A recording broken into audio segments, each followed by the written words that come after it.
Blessings in the love and in the light of our infinite Creator. Welcome, my brothers and sisters, to the Law of One study group. I am Robert. It is my pleasure to share with you conscious channeling of LL research. The question today has to do with discrimination. How or what is the root cause of the prejudice that various groups of people have against other groups, whether it be because of race, creed, color, national origin, religion, or the place where they live? Whatever the reason, wherever around the world there are groups of people that discriminate against other people because they are different. QO, could you give us some idea, please, about what really are the roots of this type of discrimination and disempowerment of other people by majority groups? And what can we do about it as individuals? We are those known to you as QO. Greetings in the love and in the light of the one infinite Creator, in whose service we come to you this day. May we say, what a privilege and a pleasure it is to join your circle of seeking. We are most happy to share our humble thoughts with you on the subject of prejudice and its roots, and what people can do when finding that situation in their environment. But first, we would, as always, request of each who is aware of our words the careful and conscientious use of your discriminatory powers. You and you alone know what thoughts are helpful to you. If our thoughts are not helpful to you, please cast them aside and move on. For the thought that is helpful to you is right around the corner. If our thoughts are resonant to you, then you are welcome to them. We thank you for this consideration. It enables us to speak our mind clearly without fearing that we shall infringe upon your free will. My friends, in speaking with you about prejudice and its roots, we speak with you about two main levels of thought. Those levels of thought are the dynamic between love and fear, and the dynamic between unity consciousness and the consciousness of form. Before we move into these thoughts, however, we would talk just a bit about the traps of your earth world and how they came about. When this creation was younger and worlds closer to what this instrument calls the central sun were maturing, the work done by a planetary population was a work done by a population of one kind or race or being. In the course of many graduations from many planets, there gradually began to build upon populations from Earths, such as yours, which had finished their third density, the density of choice, and had not been able to graduate into the density of love. These population groups then needed to move to another third density experience to take up once again the lessons of making the choice. This choice is a choice of polarity.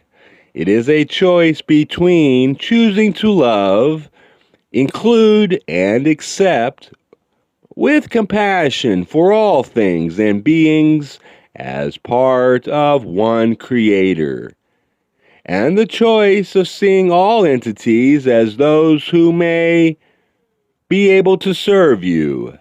It is a choice of service to others or service to self. It is a simple choice.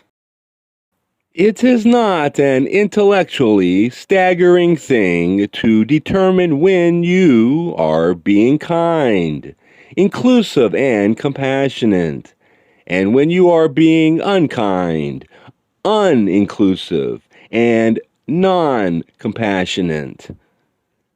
As simple as this choice is, it is not a choice that many of your peoples have found easy to penetrate, with a stable determination to follow either the ways of service to others or service to self. Therefore, as the creation has matured, and consciousness has spread throughout the infinite creation that you see in the starry night sky, planetary population after planetary population has found a portion, or all of its tribe, unable to graduate when the harvest of their third density came due. At first, the answer was simply to move through another time of harvest on the same planet. However, planets also have their periodicity. Each planet is different, but each planet has a limit to the amount of third density that is available. It is as if we were to say that there are a certain number of 30-watt bulbs for each planet, and when that supply runs out, they must put in 40-watt bulbs. The light changes when a stronger bulb is put in. That stronger light will not support third density life. Consequently, the creation began to move planetary populations to a second chance planet where they would mix with the native third density population, and together those two tribes would seek to learn how to make the choice of service to others or service to self. This is the situation upon your planet. You have a very, very small population of native third density Earth entities. Virtually all of your tribes are tribes who have come to this second chance planet to have another try at the school of third density life. Each sun, or sub-logos, as this instrument would say, has made choices in how the fundamental consciousness of the planetary population will express itself. We are not talking about the level of conscious choice, but rather the level of the archetypical mind and the roots of consciousness. For each planetary tribe, there is a unique flavor and quality to the archetypical and mythical aspects of that tribe. When coming to a second chance planet of planet Earth, these populations carried the uniqueness of their archetypical minds, their roots of consciousness within them. When you look at races upon your planet, those who look a certain way and are called Caucasian, those who look a certain way and are called Hispanic, those who look a certain way and are called Native Americans, and so forth. You are looking at entities that don't simply look a bit different on the surface. They are different, at the roots of their consciousness in ways that they can never consciously express except by art or music or some craft which escapes the bondage of words and the intellectual or analytical mind. Consequently, upon planet Earth at this time, you have many tribes who are having their second chance at making the choice between love and service to others, or that love which is turned into fear and service to self. We offer this thought as prelude to those principles of which we spoke because we do not wish simply to say that all are one, which is true enough. We also wish to celebrate the differences in myth, culture, and archetype, which create ways in which each tribe has a unique perspective, to add to the simmering stew of harmony and unity, which may blend all the tribes of Earth into one, while retaining each excellence of each planetary population. Let us now look at the dynamic between love and fear. There is the surface tendency in many entities' minds which seeks to call something right and something else wrong. Whence does this stem? It stems from the fear of an individual who is not at peace with himself. He is not secure within his own sense of self, rather than being able to rest in that love which sees all things as one. He feels fear because of the differences between himself and others. This fear is natural. It is not to be condemned.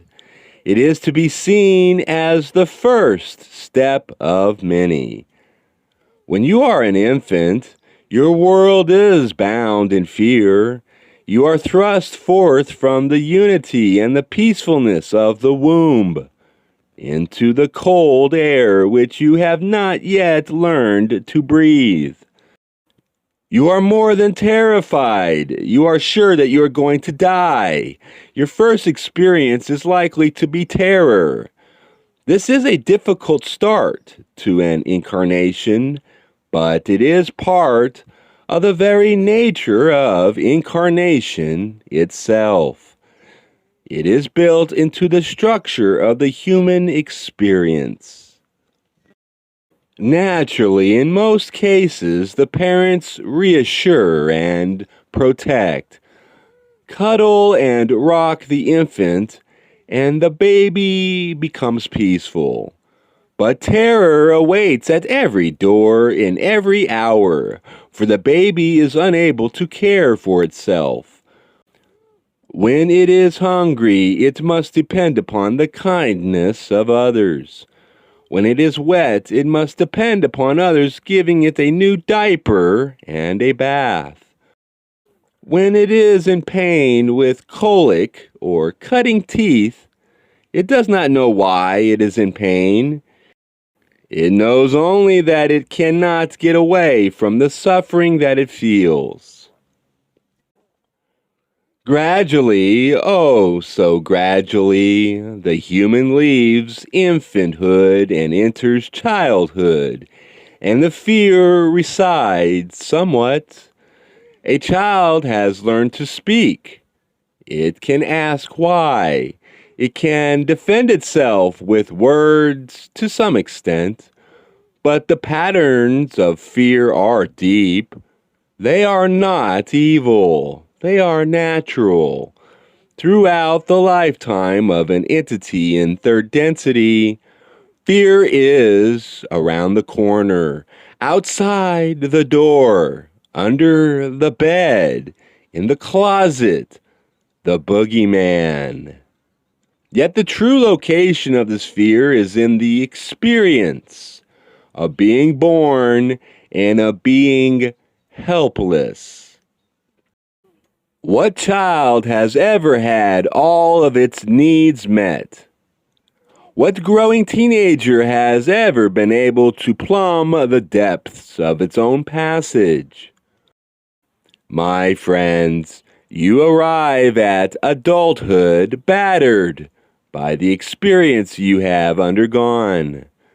Some, indeed, most, entities cover their pain with that thin veneer of civilization. The clever words, the appropriate actions, the right clothing. But within the deep mind of each entity lies many a doorway into fear. And fear has many friends. Fear can produce anger. It can produce unworthiness.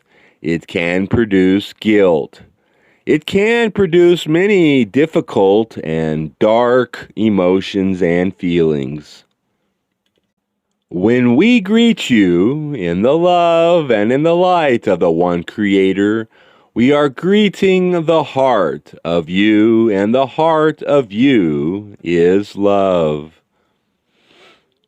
We penetrate through the shell of conscious experience garnered by your personality, and we see your souls. You are beautiful. You are beautiful beyond any words. You bloom in the air of faith. Your roots are fed with the rain of hope. And you stand up strong because you are. You cannot be denied in your essence, but these qualities of you are those that come through the surface disturbances of personality and prejudice and fear. We can say that you are creatures made of love, but in so many cases, your experience does not feel like that. In so many cases, you experience yourself not as the perfect flower that you are, but as a weed, or at least as something to be groomed and done unto. So, in a way, finding yourself to be a creature of love is an act of faith, which has no proof of being the right choice. It is into this environment of entities living in their own private suffering and fear that the challenges and the lessons of third density are aimed and experienced. The Earth experience is a refinery. Again and again, you receive catalyst that causes you to question who you are and why you are here. These questions and these feelings can pound and shake you until eventually you begin discovering that the process has uncovered some of the gem-like beauty of your deeper nature. And so, for the first time, as you move through this refining fire of incarnation, you begin to have a sense, a genuine sense of who you really are. And it does not sound so foreign and alien to say, I am a child of love. I am a being of light. I am a creature of infinite power because I am part of the one infinite creator.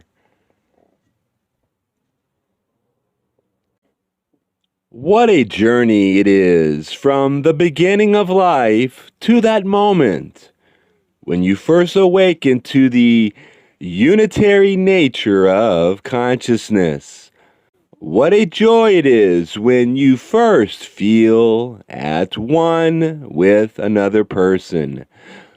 What an accomplishment it is, my friends, when you are able to move from feeling at one with another person to feeling at one with groups of people, and finally with all of the people that makes up the very variegated tribe of humankind.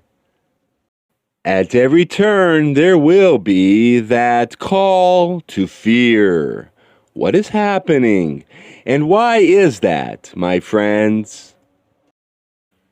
It is because there is a tendency towards inertia in the mind of humankind, whereas there is an implacable tendency towards progression in evolution in the energy of the planet itself.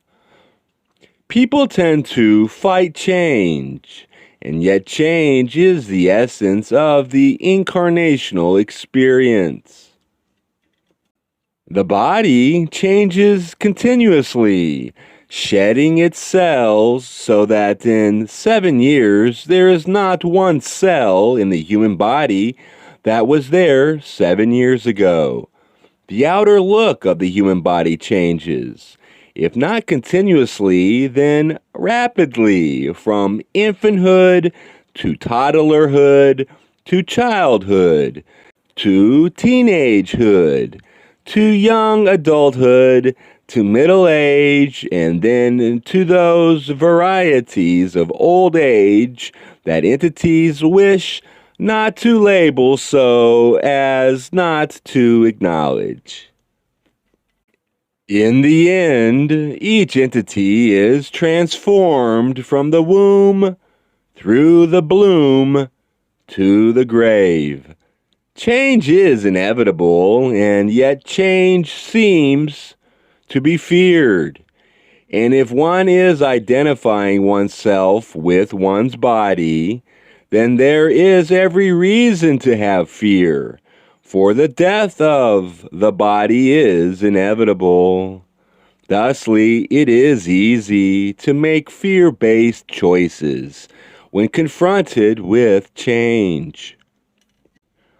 One way that things change for an entity is that they are placed in new contexts, meeting different kinds of people. If one has already made the choice for service to others, then one tends to see others as an opportunity to be of service. The well-polarized entity sees all entities as opportunities to be of service. That entity which is polarized in a negative sense also has no prejudice because it sees all entities as equally useful in serving the self. It is to those who have not yet made the choice that prejudice seems a good choice to make. If they are correct and acceptable, then the way they are is the way things should be.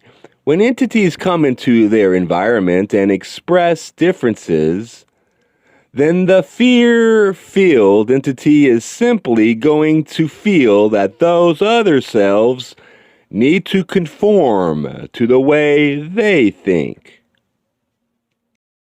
Now, let us look at the other leg of this two-legged entity of prejudice.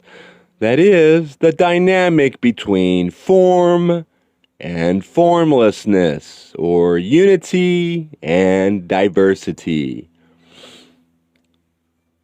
It is entirely understandable that entities, at all times and in all places, should be seduced and swayed by the appearances of form, the five senses of which you are aware consciously have to do with form. You see form. You hear form. You touch, smell, and taste form.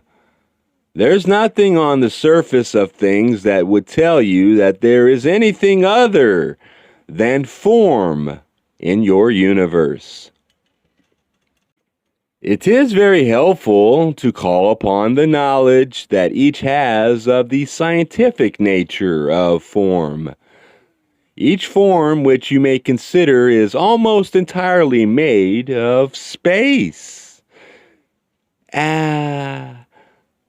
You, as an entity, are a collection of energy fields holding cells together in a certain configuration. Each cell is almost entirely space. Your body looks like the Milky Way to an entity that is able to look into the microscopic structure of your world. The chair upon which you sit is mostly space, but its energy field holds it together so that you do not fall through the chair or the floor, and so the illusion remains intact. And yet,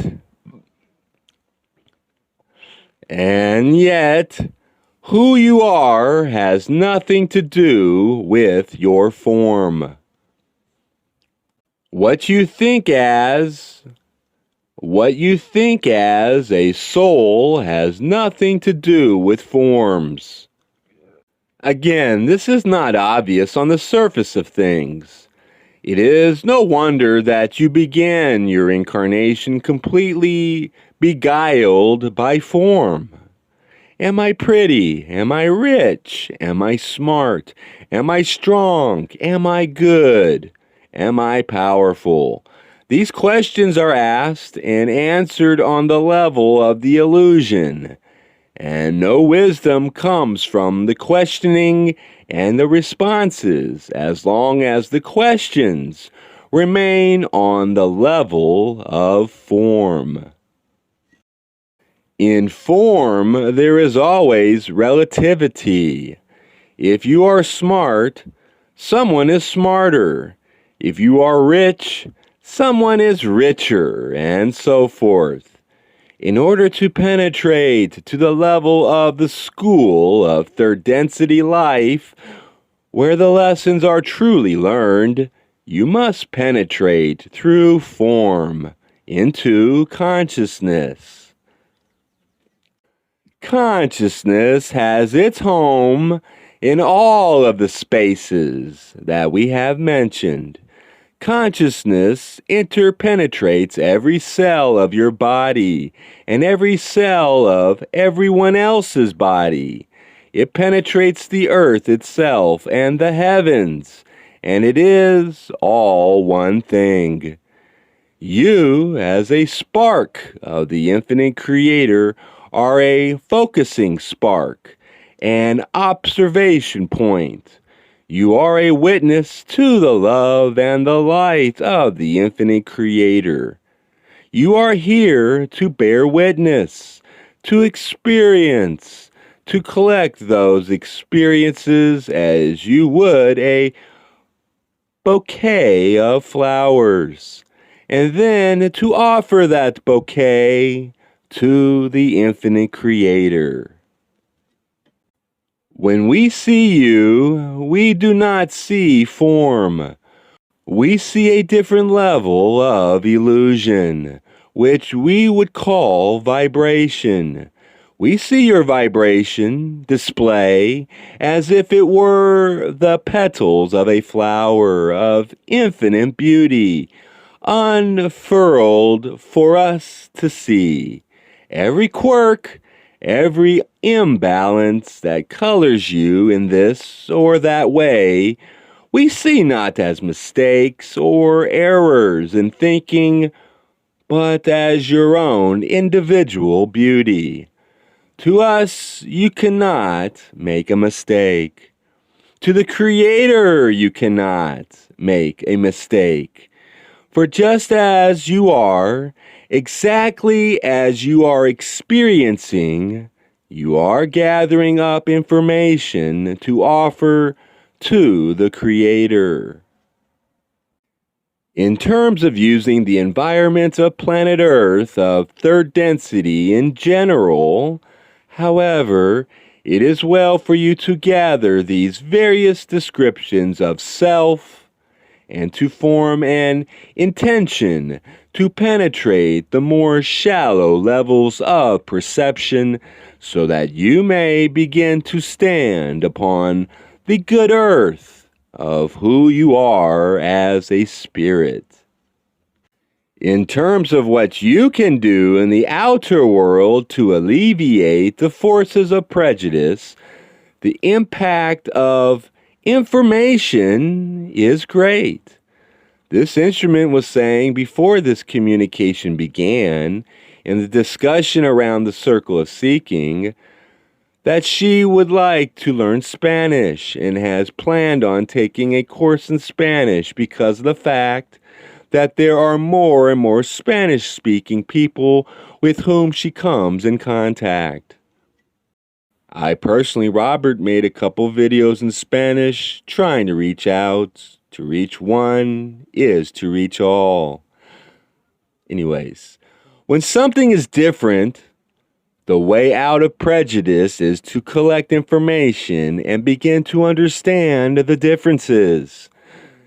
And we do not leave this idea of difference to include simply racial differences, although certainly race and language seem to be barriers of otherness that stop many entities cold in fear.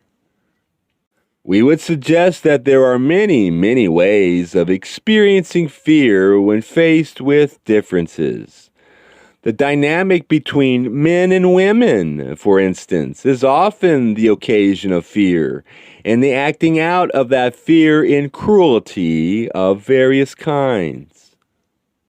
Always, though, the inner workings of prejudice depend upon your continued seduction by fear and by form. When you choose to live in faith that all is well and that you are where you need to be, then you may drop whatever fears that you may have, and you then have the freedom and the space in your mind and heart to consider the needs of others around you. What are your gifts, my friends? How can you be a lighthouse to others? It is in first knowing who you are and gaining confidence in your own power as a person, and then in turning to the infinite Creator, dropping to your knees and saying, "Infinite Creator, how may I serve the greater good this day? Show me your ways. Teach me your ways." Open your eyes after saying that prayer and behold a world made new, sparkling with opportunities to serve, to include, and to embrace. May we ask if there is a follow-up to that question or another query at this time? I have a question, QO. As you were describing the different tribes that came to Earth as their second, third density planet, you said that these groups bring their own archetypes and consciousnesses from their first planet. How does that mesh with this planet, having its own archetypes put into place by the logos of our galaxy? Can you speak to that? We are those of QO and are aware of your query, my brother. When there is one archetypical system in place, it is a system of waterways in the deep mind, which are calm and serene. Even the darkest of emotions run along a channel that is simple. When entities from another planet enter into the archetypical energies of Earth, carrying with them the archetypical energies of another sublogos, another sun, it is as if there is the same basic waterway system. However, each sublogos has made differences here and there. They are small differences, but all taken together, they add up to a rich array of rivulets, small streams, and sometimes so many streams that there are swamps or morasses where dark emotions of different cultures have developed into less of a clear form and more of an amorphous or unembodied form. This entire creation contains one basic blueprint of the archetypical mind of its people. It is up to each sublogos, however, to tinker with that design a bit so as to increase the variety of experiences available to the infinite creator. So, when an entity on its first planet falls into the emotions of suffering or joy, those waterways move smoothly and the myths are of a piece. When there is superimposed upon the basic plan of waterways, shall we say, that the archetypical mind represents in the roots of consciousness, the archetypical mind of another sublogos, you see the enriching and the somewhat interesting rapids and morasses that occur with the overlay of more than one sublogos. It is as if when you sink into an expression of deep feeling, you as a second chance Earth being have the capacity for more different kinds of emotion, and each subtle difference in emotion is authentic. You have richer choices of ways to feel your authentic essence, and the Creator has an enhanced opportunity to know itself as these tides and rivers of archetypical emotion sweep over stream beds made uneven by the pebbles of different archetypical influences. It does not muddy the experience, but rather enriches the experience of positive emotion. Because of the nature of darker emotions, there is the tendency to find a muddling effect in emotions like anger and fear. Consequently, those working on the path of service to self have a real disadvantage at this time, for they must, with exquisite care, find the true heart of those purified emotions. However, for those on the path of service to others, the differences are seen as articulations or waterfalls or cascades. As you watch the water flowing from these cascades and catching the light, you may see the rainbows of different effects as they fall through you, and you become one with these purified rivers and streams of emotion. May we answer you further, my brother? Thank you, QO. The last question I have is if there are entities who choose to continue their third density experience on planet Earth because of the muddying and the possibility it offers, Or is the assignment of the second chance, third density planet something that the entity itself does not actively partake in? We are those of QO and are aware of your query, my brother. Your later supposition is correct. The placement of the planetary population in a second, third density environment is made at a level where the guardians responsible for that entire planet make that choice of placement. The individual is moved as a part of the planetary whole. We find that this instrument's energy wanes, and so we would take our leave of this instrument and this group, thanking each for the incredible beauty of your vibrations. We are humble before you. We are humble before you, you who have the veil covering your eyes, keeping you from the clear sight of the Creator. Yet you move forward gracefully, courageously, and gallantly, never giving up, but always, as the one known as T and R have both said, just giving it another try, starting over tomorrow morning. Day by day, your beauty astounds us, your courage amazes us, and we cheer for you and love you. We are always here if you would ask us mentally to deepen your meditations.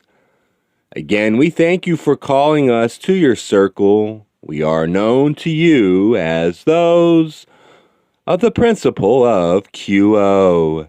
We leave you in the love and in the light of the one infinite Creator. Adonai, Adonai.